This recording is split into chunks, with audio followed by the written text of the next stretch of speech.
All right, conversation tips for survival language, asking for opinions. So we're going to start practicing for elementary, intermediate, and advanced. Let's start with elementary. Repeat after me. Please tell me your opinion on what do you think about? Would you agree that in your experience? Let's continue with intermediate. Repeat after me. I'd be interested to hear your views on. What would be your reaction if I said, would you support the view that, am I right in thinking? Let's continue with advanced. Are you convinced by the argument that, are you of the opinion that, I imagine you will have strong opinions on, would be out of the question?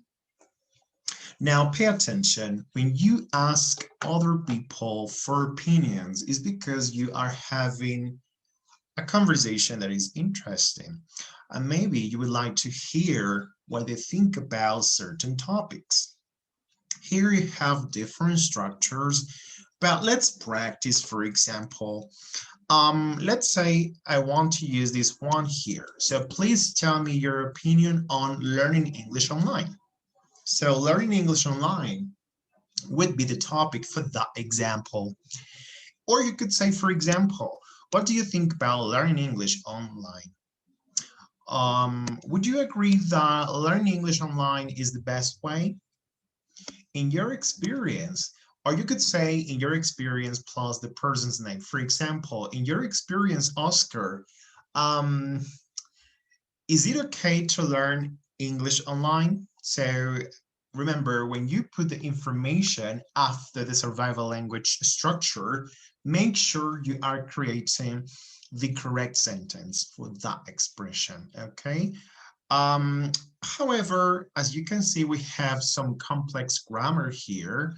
For example, this one, actually this question has a conditional structure, and this is conditional type 2. Remember, in conditional type 2, we have the sentence plus if plus the conditional. And here the conditional introduces simple present. It means that the first part is going to have would plus the verb in the simple form. So for example, what would be your reaction if I said learning English online is the best way? Okay, so that would be a correct sentence for this. But don't forget that is a conditional.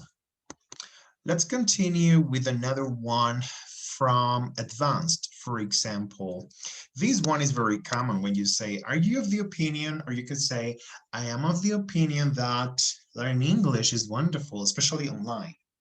Okay, so as you can see where we have the blank spaces, we need to put an idea, and usually ideas are sentences. So you have to make sure that you are creating a correct sentence for that example.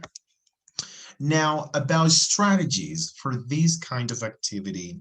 Well, as usual, when you want to ask people for their opinions, first, I would think about grading language.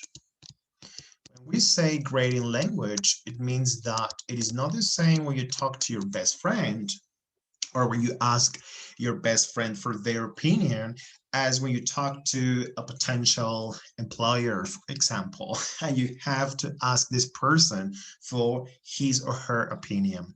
So grading the language means that your language can be more casual or informal, or it can be formal. All right, casual or informal versus formal language.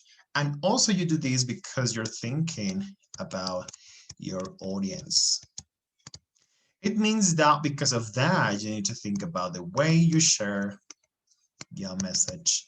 Now, one recommendation I can give you is that when you want to say something, try to simplify the message.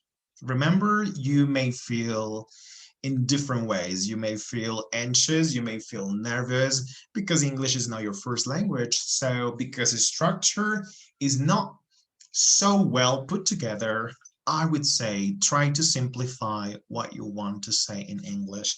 That would be my recommendation. All right, well, these are some tips for you in terms of pronunciation and communication strategies for the survival language asking for opinions. Don't forget, practice makes perfect. Bye bye.